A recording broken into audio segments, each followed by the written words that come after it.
Cuando alguien te pide dinero prestado y no te paga, es un estafador. ¿Qué tal, mis amigos? Hoy les voy a platicar de un tema muy delicado: prestar dinero y pagar deudas. Y para esto primero les voy a compartir dos historias que me pasaron, cambiando nombres para no ventanear gente.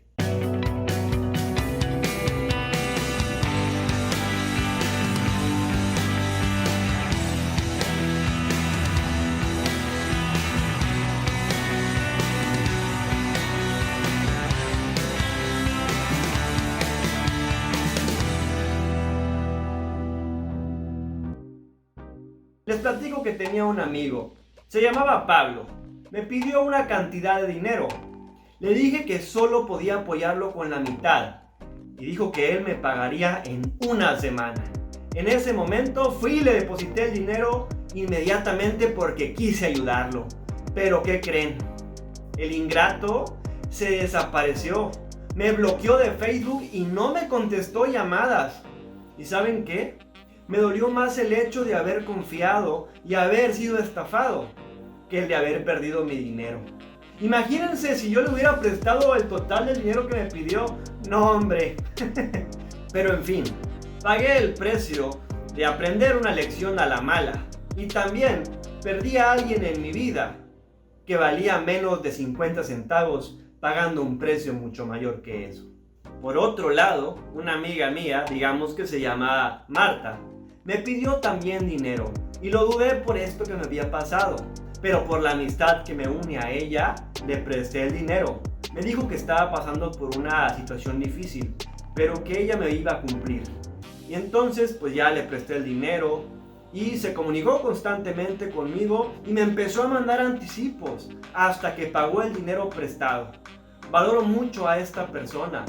Vale oro, vale mucho su confianza, su amistad y su palabra, que vale más de lo que yo le presté y que vale más de $1,000,000. Pero en fin, quiero que consideres estos 5 aspectos antes de prestar dinero. Número 1, considera otras maneras de apoyar, tal vez dando comida, tal vez dando apoyo moral. Número 2, no prestes una cantidad que después vas a necesitar, porque sería terrible que por ayudarle a una persona te quedaras sin pagar la renta, el teléfono o la luz. Y no se vale, amigos. Número 3, escribe el trato.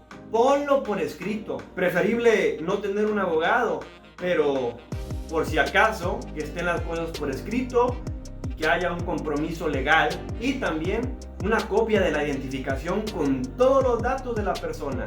Número 4, monitorea el progreso de pago. Y es que a lo mejor te podrías sentir como incómodo ni hablarle a esa persona, decirle: oye, ¿qué onda con el trato que tuvimos? Pero ¿no sería esa otra persona a la que debería darle vergüenza?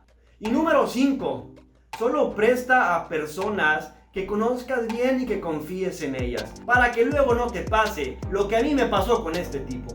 Y también les quiero compartir 5 aspectos a considerar para pagar nuestras deudas. Sabemos que estamos en una situación difícil, que hay crisis, pero si nosotros pedimos dinero, lo tenemos que pagar. Número 1, define una fecha de pago. Es importante, por ejemplo, pues que digamos que lo vamos a pagar en una semana o en un mes o en el plazo que nosotros nos vamos a comprometer. Número 2, cumple tu palabra. No seas como Pablito, que me dijo que en una semana me iba a pagar y luego se desapareció como un fantasma. Número 3, comunícate para mencionar tu progreso. Como esta amiga mía que me llamaba: oye Alan, estoy teniendo dificultades, pero ahí la llevo y te mando un anticipo.